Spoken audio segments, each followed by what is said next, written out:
Hello guys and welcome back in my YouTube channel. तो guys आपका फिर से स्वागत है मेरे इस छोटे से यूट्यूब चैनल पे। और आज की वीडियो जो हम लोग देखने वाले हैं तो हम लोग काम देखेंगे कौन कौन से यहाँ काम हो रहे हैं, कौन कौन से कामों को कराना है।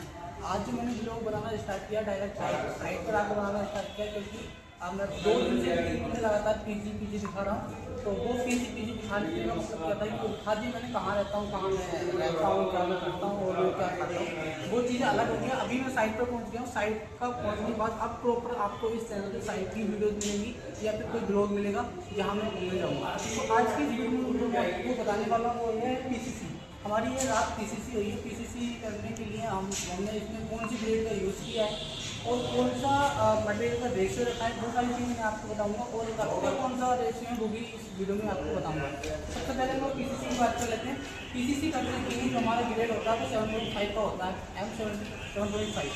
तो जो 7.5 होता है वो 7 डेज स्ट्रेंथ होती है कंक्रीट की, सॉरी 28 डेज स्ट्रेंथ होती है कंक्रीट की जो आती है।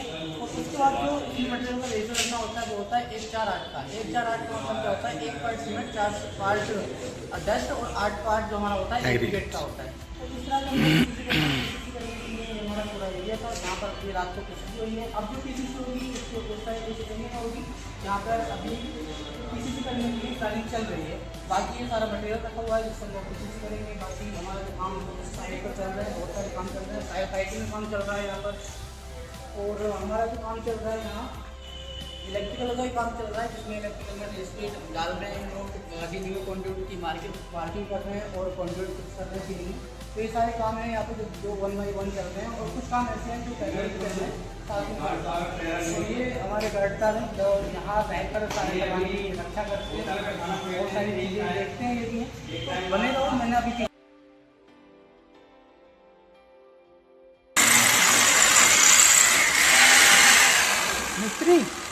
मिस्त्री ये ड्रिल क्यों कर रहे हो? ड्रिल क्यों कर रहे हो बताओ, थोड़ा तेज आवाज में बताना।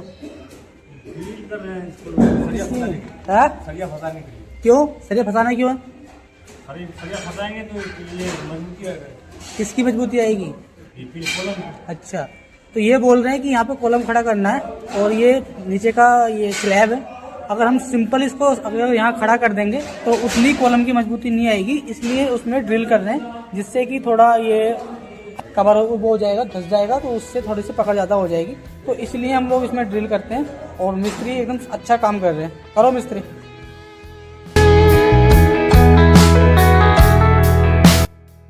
मैं हाथ हूँ और ये साइट चल रही है मेरे अंडर में और मैं यहाँ साइट सुपरविजन पर हूँ पीएमसी की तरफ से। तो यहाँ हमारा काम चल रहा है, कैमरा बॉक्स लगाए जा रहे हैं और जो भी काम था वो कम्प्लीट हो चुका है। जैसे टाइल फिक्सिंग पर था हमारा और HVAC का काम था। HVAC में मैं फायर पाइपलाइन डाली और चिलर पाइपलाइन थी, ये भी हमारा कम्प्लीट हो चुका है।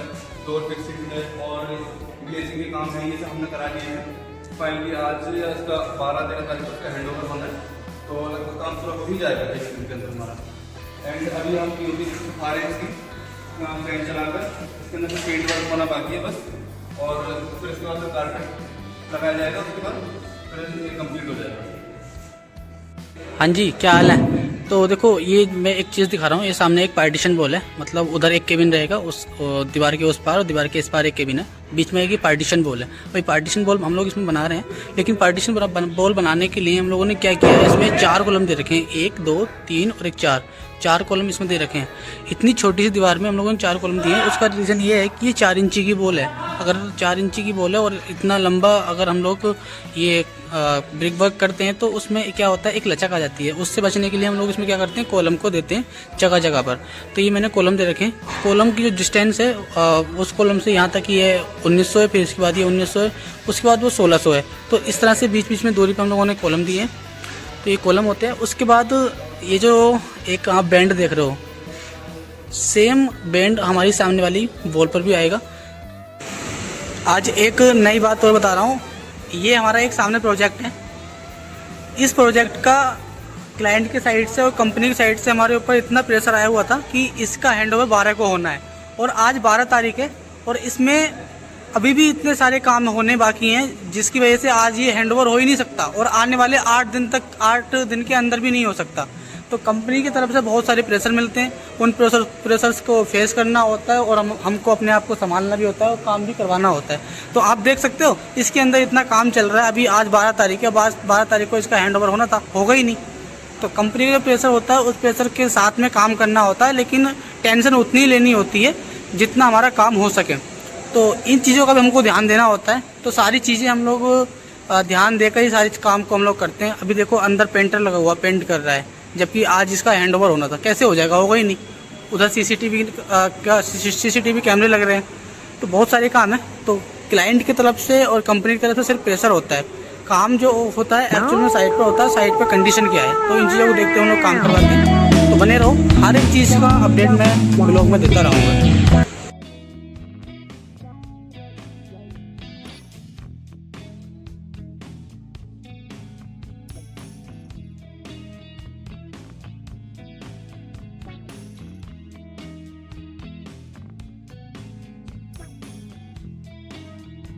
ये देखो, ये है हमारा ऑफिस, ये हमारे सुपरवाइज़र साहब बैठे हैं, वो हमारे प्लम्बर साहब बैठे हैं, ये हमारे इंजीनियर साहब बैठे हैं और मैं भी बैठा हूँ ऐसे ही एक जगह।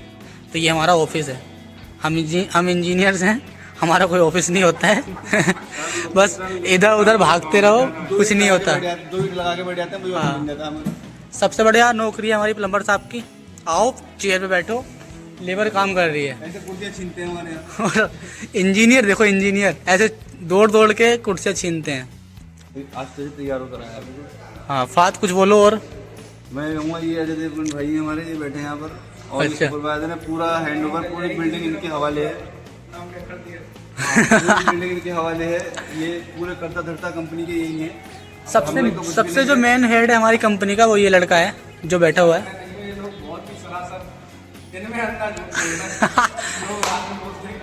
नहीं, झूठ ही होता भाई, हमने कोई झूठ नहीं बोला है। ये है भाई, हेड है कंपनी में, वही होगा, कंपनी में वही होगा जो इसने बोल दिया। उतनी पावर और उतनी वैल्यू हमारी भी नहीं है जितनी इस बंदे की है। इसने अगर बोल दिया तो पक्का हो जाएगा। तो सेम ऐसे ये भी हैं। तो हमारे तो हाथ बंधे हुए पीएमसी से, हम लोग पीएमसी से हैं। ये पीएमसी से हैं, ये क्या बोलते हैं, दीवार टेढ़ी हो गई तोड़ दो, तुड़वा देते हैं।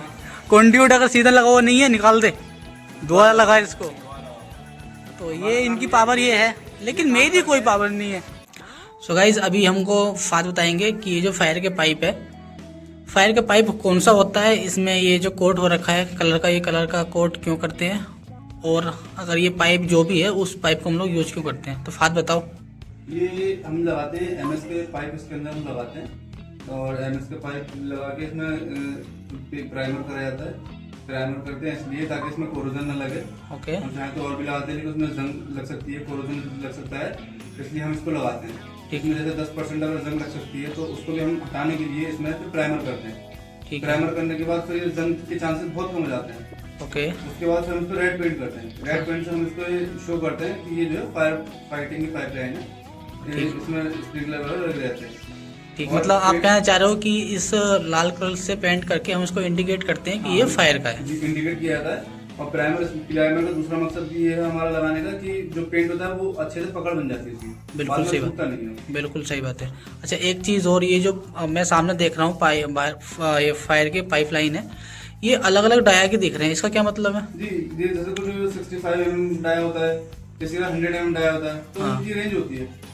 ठीक है। 65 mm तो कितनी दूरी पे रखना है, कैसे रखना है इनको, ये सब चीजें इसकी इंडिकेट करती है। मतलब रिक्वायरमेंट के अकॉर्डिंग हम इसमें डाया के हिसाब से पाइप देते हैं कि कहाँ पर कितना प्रेशर से कितना पाइप देना है। तो मेन पाइप होता है वो हेड होता है, तो उसमें साइड से छोटे छोटे पाइप जा रहे हैं, वो ब्रांचेस होती है। ठीक है।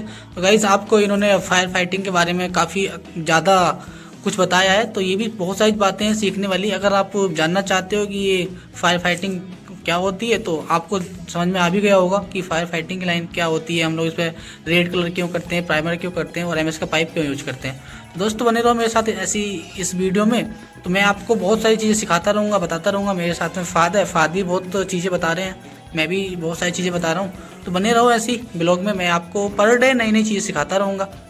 अभी कुछ टाइम के बाद हम लोग खाना खाने जाएंगे, वहाँ मैं आपको साथ लेकर चलूँगा। यहाँ की छोटी सी एक मार्केट है, उस मार्केट में खाने में क्या क्या मिलता है, तो वहाँ भी मैं आपको घुमा कर लेकर आऊँगा। उसके बाद साइट पर जो काम चल रहे हैं फिर वो काम आपको दिखाऊंगा।